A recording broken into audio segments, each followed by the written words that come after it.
అశోక్ గారు. ఏంటి జగన్మోహన్ రెడ్డి గారికి సంబంధించి సరే మనం చాలాసార్లు మాట్లాడుకున్నాం, చాలాసార్లు వింటూ ఉన్నాం. ఏ చిన్నది జరిగినా లేదంటే ఎవరి మీద వైసీపీ నేతలకు సంబంధించిన అరెస్టులు ఏమన్నా ఉన్నా కూడా నెక్స్ట్ జగన్మోహన్ రెడ్డి అరెస్ట్ కాబోతున్నాడు ఇలాంటి మనం తరచూ వింటూ ఉంటాం. అవన్నీ కూడా పెద్దగా పట్టించుకునే పరిస్థితులు ఉండవు. కానీ ఉండవల్లి అరుణ్ కుమార్ గారు కొన్ని కీలక వ్యాఖ్యలు చేస్తూ వచ్చారు. ఆయన రాజకీయ భవిష్యత్తు గురించి కావచ్చు, అలాగే వైసీపీ పార్టీకి సంబంధించి కావచ్చు, అలాగే జగన్మోహన్ రెడ్డి కేసులకు సంబంధించి కావచ్చు. ఎలా చూడాలి ఈ పరిణామాలన్నింటినీ? అంటే ఉండవల్లి అరుణ్ కుమార్ గారి ఇంటర్వ్యూ నేను కూడా చూశాను. ఉమ్, వారు రాజకీయంగా వాళ్ళకున్న అభిప్రాయాలు చెప్పారు. దాంట్లో తప్పటాల్సిన అవసరం లేదు. వారి అభిప్రాయం వాళ్ళది. ఉమ్, కేసులు కొంచెం గందరగోళంగా మాట్లాడారేమో అనిపించింది నాకు. ఓకే. గందరగోళం ఏంటంటే కేసులు ఏమవచ్చు అనే దాని గురించిన కామెంట్ కానీ, ఉమ్, గతంలో అదే కేసుల పైన ఉండవల్లి అరుణ్ కుమార్ గారు చెప్పినటువంటి రీజన్ ఈ రెండు ఉమ్, చూసినప్పుడు ఆ గందరగోళం నాకు కనపడింది. అంటే అడావుడిగా చెప్పేసి వెళ్ళిపోయారో నాకు తెలియదు. ఉమ్, బేసిక్ ఏంటంటే జగన్మోహన్ రెడ్డి గారు అరెస్ట్ అవుతారా, అరెస్ట్ కారా ఉమ్, అనే చర్చ నడుస్తుంది. ఓకే. తెలుగుదేశం పార్టీ వాళ్ళు అరెస్ట్ చేస్తారు అంటున్నారు. చంద్రబాబు నాయుడు గారిని గతంలో అరెస్ట్ చేసిన నేపథ్యంలో ఆ చంద్రబాబు నాయుడు గారి నాయకత్వంలోనే ప్రభుత్వం ఉంది కాబట్టి ఉమ్, రియాక్షన్స్ ఉండొచ్చా అనే చర్చ ఒకటి నడుస్తుంది, బలం ఉమ్, చేకూరుస్తుంది. ఉమ్, అది కూడా ఎర్లీగా కావచ్చు.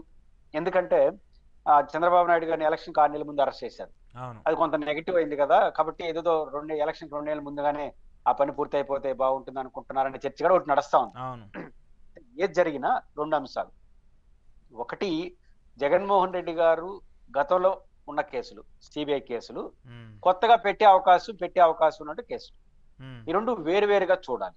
ఉమ్, పాత కేసుల్లో అయితే నాకున్న అంచనా ప్రకారం ఉమ్, ఈ డిస్క్వాలిఫై కావడం, 2029 ఎన్నికల్లో ప్రభావం చూపడం అనేది జరుగుతుందని నేను అనుకోవట్లేదు. ఓకే. నాకున్న అంచనా ప్రకారం కోర్టులు ఉమ్, చెప్పాలి. ఉమ్, రీజన్ ఏంటంటే ఎప్పుడు ఎన్నికల పోటీ అర్హత ఉండదంటే ఆర్థిక నేరాలు ఇట్లాంటి కేసుల్లో 2 ఏళ్లు శిక్ష రుజువైన వాళ్ళు, ఉమ్, నేరం రుజువై 2 ఏళ్లు ఆ పైన శిక్ష పడిన వాళ్ళు ఉంటే ఎన్నికల్లో పోటీ చేయడానికి అనర్హులుగా ఉంటారు. ఓకే. ఇది చట్టం. ఉమ్, ఇప్పుడు జగన్మోహన్ రెడ్డి గారు ఆ పాత కేసులు రుజువు అయితే ఖచ్చితంగా 2 ఏళ్ల పైన శిక్ష పడతాయి.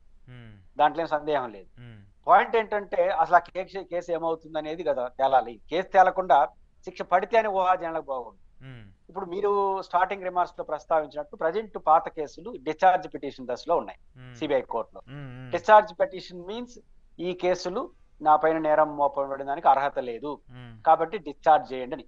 అంటే ఇప్పుడు సిబిఐ ఏం చేయాలి? డిశ్చార్జ్ పిటిషన్ డిస్క్వాలిఫై చేసుకొని ఉమ్, ఈ కేసు విచారణ అర్హత ఉంది అని ఉమ్, నిరూపించి కేసు విచారణ అర్హత ఒప్పించాలి ఉమ్, కోర్టుని. ఆ తర్వాత కేసు ట్రయల్స్ నడుస్తుంది. ఉమ్, అంటే సిబిఐలోనే 2 దశలు ఉన్నాయి. ఉమ్, ఇంకా సిబిఐ కోర్టు ఇచ్చే తీరు పైన హైకోర్టు ఉంటుంది, హైకోర్టు ఇచ్చే సుప్రీం కోర్టు ఉంటుంది. ఉమ్, కాబట్టి ఇవన్నీ ఉన్నాయి కాబట్టి ఏమి ఉమ్, జరిగినా జరగకపోయినా 29 ఎన్నికలలో ఏదో జరిగిపోతుందన్న అంచనాతో నేనైతే లేదు. ఇది ఫస్ట్ పాయింట్. ఉమ్, రెండోది, ఇప్పటివరకు ఈ సిబిఐ కేసులో జరుగుతున్న పరిణామాలన్నీ రాజశేఖర రెడ్డి గారి కాలంలో కొన్ని పారిశ్రామికవేత్తలకు లాభం చేకూర్చిన నిర్ణయాలు అనడం, దాని కారణంగా కిట్ ప్రోకో ప్రకారం జగన్ కంపెనీలో పెట్టుబడులు పెట్టారు. ఉమ్, పెట్టుబడిదారుల్ని హై రేట్లకి ఈ షేర్లు అమ్మేసి జగన్ గారు 420 అంటే ఏంది మోసం చేసిన కేసు ఇవన్నీ ఉన్నాయి. ఉమ్, సమస్య ఏంటంటే ది గవర్నమెంట్ ఆఫ్ ఆంధ్రప్రదేశ్ ఉమ్, మేమేం తప్పు చేయలేదు, ఆ జీవోలన్నీ కరెక్టే అని ఓలా ఫిర్యాదు దాఖలు చేశా. ఉమ్, ఈ పారిశ్రామికవేత్తలు మేము ఇష్టపూర్వకంగా కొనుక్కున్నాం, పైపెచ్చు అదనంగా అమ్ముకున్నాం షేర్లను కొంతమంది పెట్టారు. అవును. ఈ మధ్య కాలంలో ఆదిత్యనాథ్ గా మన బీపీ ఆచార్య గారు లాంటి ఐఏఎస్ ఆఫీసర్లు అవును. ఎవరైతే అవును. అప్పుడు ఆయన జీవోలు కేసులకు ఇచ్చారు సంబంధించి కూడా క్లారిటీ వచ్చింది. ఉమ్, డిశ్చార్జ్ అయ్యారు. ఉమ్, ఈడీ కేసు కొట్టేశారు. మళ్ళీ ఉమ్, అదేం జరుగుతుందో చూడాలి.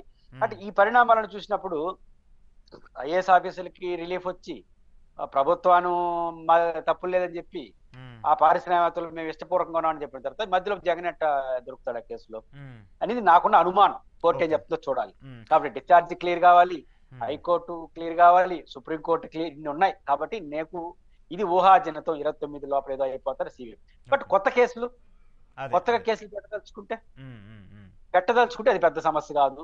ఈ ఉమ్, మధ్య కాలంలో ప్రభుత్వాలకి గతంలో కూడా చూసాం, ఈ నిన్నైనా నన్నైనా ఎవరైనా అరెస్ట్ చేయాలంటే పెద్ద కారణాలు ఉండాల్సిన అవసరం. అరెస్ట్ చేయడానికి, ఉమ్, శిక్షించడానికి కాదు. శిక్షించడం మళ్ళీ కోర్టులో నిరూపించాలి, అది వేరే సంగతి. అవును. ఉమ్, అరెస్ట్ చేయడానికి 4 రోజులు జైల్లో పెట్టడానికి కేసులతో పని ఏమీ లేదు.